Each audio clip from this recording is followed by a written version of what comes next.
أشهد أن محمد رسول الله.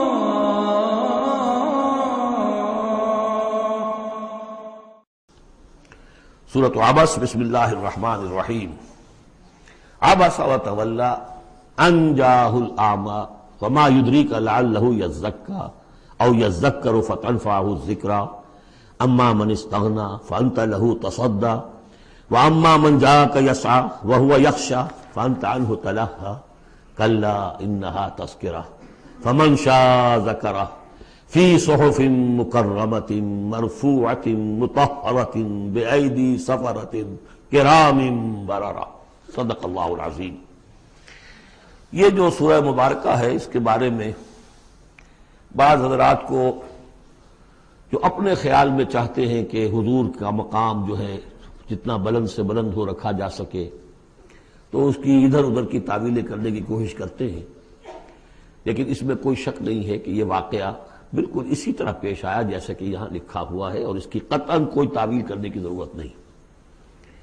دیکھیے، نبی کا معاملہ یہ ہوتا ہے، رسول کا معاملہ خاص طور پر، کہ اسے دیکھنا ہوتا ہے کہ مجھے ایک عظیم جو میرے اوپر ذمہ داری ڈال دی گئی ہے، اس کے پورا کرنے کے لیے بہتر راستہ کون سا ہے. اب ظاہر بات ایک معاشرہ ہے، اس معاشرے کے اندر طبقات ہیں، ڈی فیکٹو ہیں. آپ کے لیے تو وہ گیون ہے، آپ نے خود تو پیدا نہیں کیے ہیں، موجود ہیں. اب ان میں ظاہر بات ہے جو لوگ زیادہ اثر و رسوخ رکھنے والے ہیں، ان میں سے ایک اگر ایمان لے آئے تو وہ دوسرے عوام الناس میں سے بیسیوں اور دسیوں کے مقابلے میں زیادہ اہم ہو جائے. موٹی سی بات ہے، اس میں کوئی راز والی بات تو ہے نہیں. اس لیے حضور نے دعا کی، جھولی پسار کر دعا کی، پروردگار عمر بن الخطاب اور عمرو بن ہشام یعنی ابو جہل میں سے ایک کو تو میری جھولی میں ضرور ڈال دے.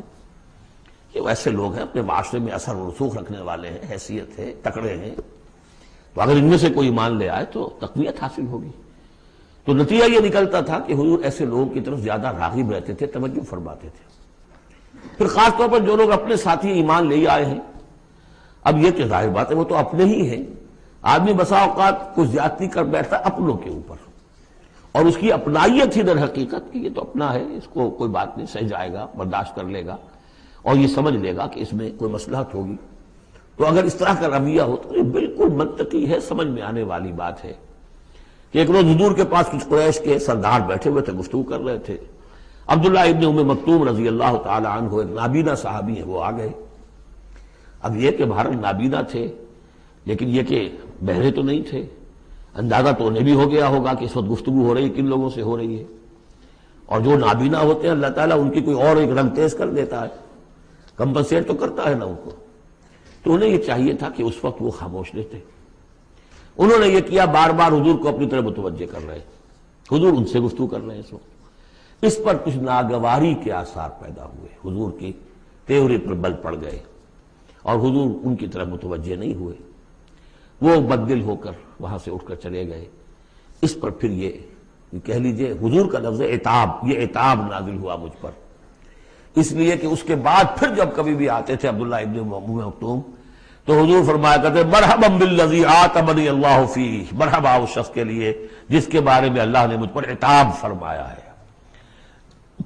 اب اس میں یہ تعویل کرنا کہ یہ حضور کے مقام تو یہ ہو ہی نہیں سکتا، انہونی بات ہے، ادھر سے ادھر سے، قطعاً کوئی ضرورت نہیں. یہ رسول بھی بشر ہوتا ہے، بشر ہونے کے علاوہ میں نے آپ کو بتایا ہے یہ دعوت کا تقاضا ہے. اب جو یہ ہمارے اس وقت جو ساتھی تھے، غریب جو حضور کے ساتھی تھے، اور جو جن کو پیٹا جا رہا تھا، مارا جا رہا تھا، جو مزدور تھے، جو وہاں کے غلام تھے، ظاہر بات ہے کوئی صاحب حیثیت کوئی شخص ایمان لے آتا تو ان کی تکالیف میں کمی ہوتی، انہیں ایک طرح کی سپورٹ ملتی. اس لیے جہاں تک نیت کا معاملہ وہ بالکل ٹھیک تھا. البتہ یہ کہ کسی وقت ایسا ہوتا ہے کہ نیک نیتی کے ساتھ بے نیکی کا جذبہ بھی ایک حد اعتدال سے تجاوز کر جاتا ہے. اور یہ قاعدہ ہے کہ حسنات الابرار سیئات المقربین، یہ درجات کی بات ہے. یہ بات عام آدمی کرتا کوئی بات نہیں تھی، یہ بات محمد سے سرزد ہوئی صلی اللہ علیہ وسلم. تو اللہ تعالیٰ اپنے بڑے بندوں کی جو ہے چھوٹی خطاؤں کے اوپر بھی ایسا انداز اختیار کرتے ہیں کہ جیسے ان سے بہت بڑی خطا ہو گئی. تو یہ ہے سارے مسائل سامنے ہو تو پھر کوئی ضرورت کسی تعویل کی نہیں. عبس وتولی، اب بار بار جو انہوں نے متوجہ کیا ہوگا تو حضور کا کہ چہرے پر کچھ تھوڑی سی ناگواری سے شکنیں پڑ گئیں اور آپ نے ان کی طرف خطاب نہیں کیا، پھر موڑ میری طرف دیکھیے، وہ دیکھ کر پھر یہ ماتھے پر شکنیں لے کر آپ نے پھر منہ موڑ لیا۔ ان جاہ الاعمی، اس بات پر کہ اس کے پاس ایک نابینا آیا۔ وما یدریک لعلہ یزکی، اے نبی آپ کو کیا معلوم کہ اسے وہ تزکیہ حاصل کرتا، وہ بلند مقامات آپ کی گفتگو سے استفادہ کر کے اپنے درجات بلند کرتا، اور یذکر فتنفعہ الذکریٰ، یا یہ کہ وہ نصیحت اخذ کرتا، اسے وہ نصیحت مفید ہوتی۔ اما من استغنا، آپ کا معاملہ یہ ہے کہ جو مستغنی ہے، سننے کو تیار نہیں ہے، فانت لہ تصدیٰ، تو آپ ان کے فکر میں رہتے ہیں، آپ ان کے پیچھے اپنے آپ کو ہلکان کرتے ہیں۔ یہ لوگ جو ہیں یہ تو آپ کی بات سننے کو تیار نہیں ہے۔ وما علیک الا یزکی، اور اگر وہ پاکی اختیار نہیں کرتے تو آپ کے اوپر کوئی الزام نہیں، آپ سے پوچھ گچھ نہیں ہوگی۔ واما من جاءک یسعی، اور وہ کہ جو آیا ہے آپ کے پاس دوڑ کر چل کر آیا ہے، بھاگ کر آیا ہے، وہو یخشی، اس کے دل میں خشیت بھی ہے، فانت عنہ تلہی، تو آپ اس سے کچھ استغنا اور تغافل برت رہے ہیں۔ کلا، ایسا نہ کیجیے، انہا تذکرہ، یہ قرآن تو ایک یاد دہانی ہے، فمن شاء ذکرہ، جو چاہے اس سے نصیحت اخذ کر لے۔ ابو جہل نہیں کرتا، دفع ہو، ابو لہب نہیں کرتا، دفع ہو۔ جو کرنا چاہتے ہیں آپ کی توجہ ادھر ہونی چاہیے، جیسے سورہ کہف کے اندر آیا، وَاصْبِرْ نَفْسَكَ مَعَ الَّذِينَ يَدْعُونَ رَبَّهُمْ بِالْغَدَاةِ وَالْعَشِيِّ يُرِيدُونَ وَجْهَهُ وَلَا تَعْدُ عَيْنَاكَ عَنْهُمْ تُرِيدُ زِينَةَ الْحَيَاةِ الدُّنْيَا وَلَا تُطِعْ مَنْ أَغْفَلْنَا قَلْبَهُ عَنْ ذِكْرِنَا وَاتَّبَعَ هَوَاهُ فَكَانَ أَمْرُهُ فُرُطًا۔ تو یہ مختلف مواقع پر یہ بات آئی ہے، لیکن ظاہر بات ہے کہ حضور معاذ اللہ ثم معاذ اللہ ثم معاذ اللہ کسی ذاتی غرض کی وجہ سے تو نہیں، اور یہ ہمیشہ ہوگا دعوتوں میں، تحریکوں میں۔ ظاہر بات ہے ہر سطح کے لوگ ہوتے ہیں، اب جو بھی داعی کوئی ہے، کوئی کسی جماعت کا امیر ہے، اب اس کا وہی ہوگا، اور وہ چونکہ ایک کمپلشن ہے کہ جو لوگ معاشرے میں زیادہ مؤثر ہیں، صاحب حیثیت ہیں، ان کا ایمان لے آنا، ان کا ساتھ آ جانا، کسی تحریک میں شامل ہو جانا، وہ اس تحریک کے لیے، اپنے لیے نہیں، ذات کے لیے نہیں، اس تحریک کے لیے، اس دعوت کے لیے، اس مقصد کے لیے یقیناً مفید تر ہے۔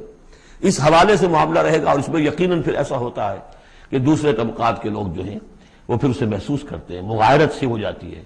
تو یہ در حقیقت دنیا میں بھی یوں سمجھیے کہ ہر اعتبار سے یہ پل سرات جسے ہم کہتے ہیں کہ اس کو بال سے زیادہ باریک اور تلوار کی دھار سے زیادہ تیز ہوگی، وہ دنیا میں بھی ہے۔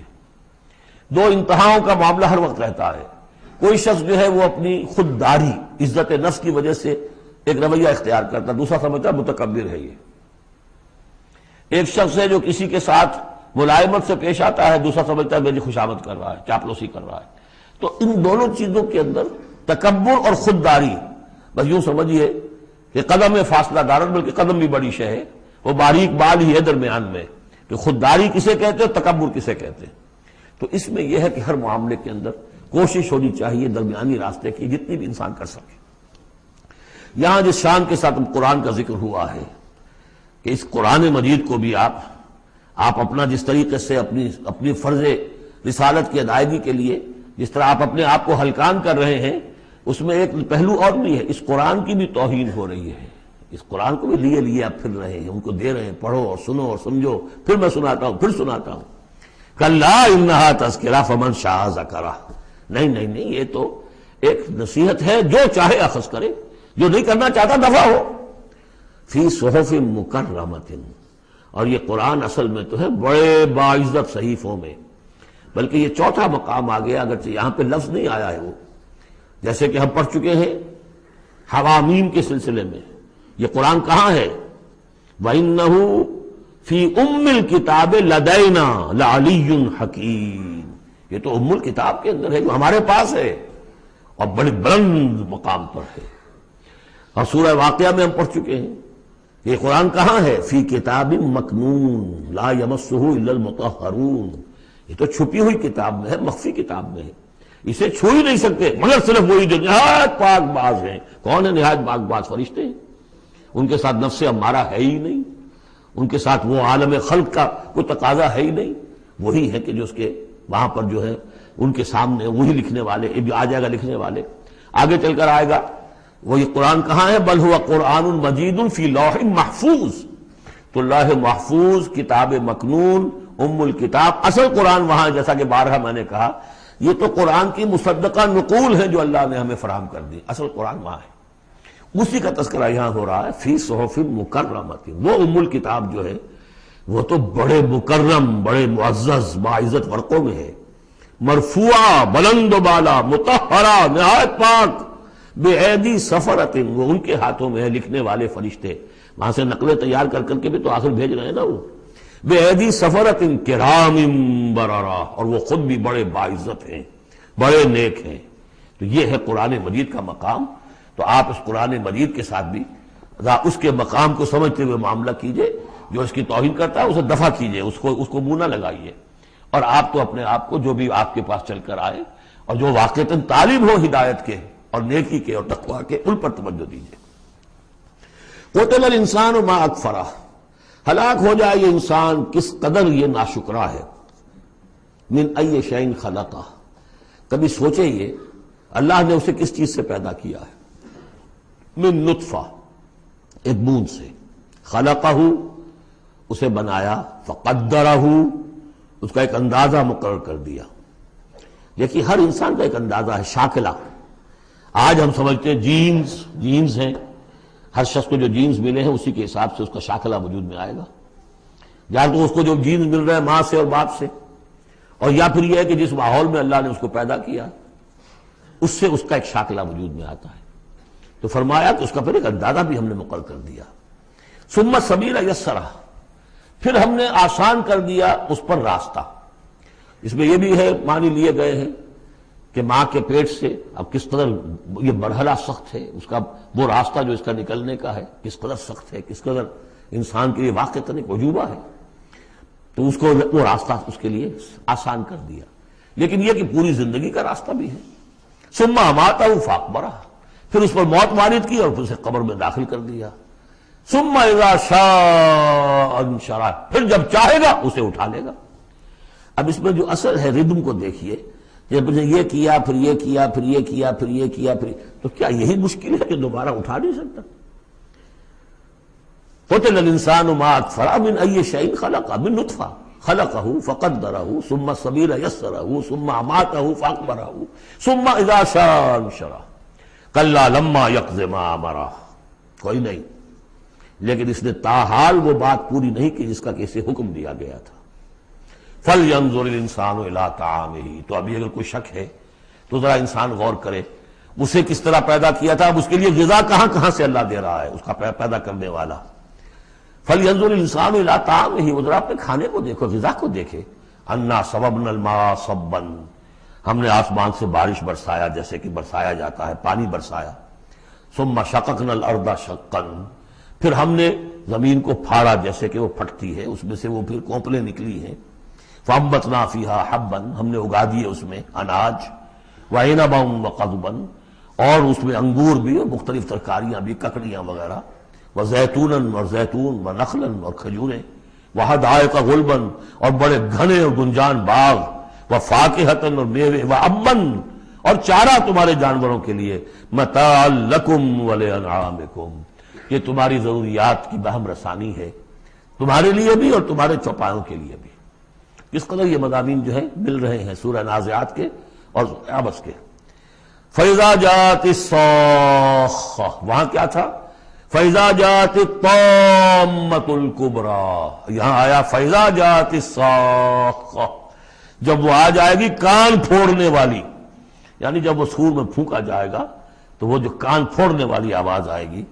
یوم یفر المرء من اخیہ، اس دن بھاگے گا انسان اپنے بھائی سے، وَأُمِّهِ، اور اپنی ماں سے، وَأَبِيهِ، اور اپنے باپ سے، وَصَاحِبَتِهِ، اپنی بیوی سے، وَبَنِيهِ، اپنے بیٹوں سے، لِكُلِّ امْرِئٍ مِّنْهُمْ يَوْمَئِذٍ شَأْنٌ يُغْنِيهِ، ہر جان کے لیے، ہر انسان کے لیے اس دن ایک ایسی جان پر بنی ہوگی جو ہر ایک سے اسے بالکل بے خبر کر دے گی، وہ اسی میں نفسی نفسی اسی میں الجھا ہوا ہوگا۔ وجوہ یومئذ مسفرہ، اب وہی نقشہ جو سورہ قیامہ میں آیا تھا، وجوہ یومئذ ناظرۃ الی ربها ناظرہ، ووجوہ یومئذ باسرۃ تظن ان یفعل بها فاقرہ۔ وجوہ یومئذ مسفرہ، بہت سے چہرے ہوں گے اس روز روشن، ضاحکۃ مستبشرہ، تبسم ہوگا ان کے چہروں پر، ہنس رہے ہوں گے اور خوشیاں منا رہے ہوں گے۔ وَوُجُوهٌ يَوْمَئِذٍ عَلَيْهَا غَبَرَةٌ، اور کچھ چہرے ہوں گے ان کے اوپر دھول پڑی ہوگی، غبار آلود، ترہقها قطرہ، ان پر سیاہی چھائی ہوئی ہوگی۔ اولئک هم الکفرۃ الفجرہ، یہی ہے وہ کہ جو منکر ہے اور فاجر ہیں، اپنے نفس کے تقاضوں کو پورا کرنے کے لیے وہ تمام حدود سے اور قیود سے آزاد ہو جاتے ہیں۔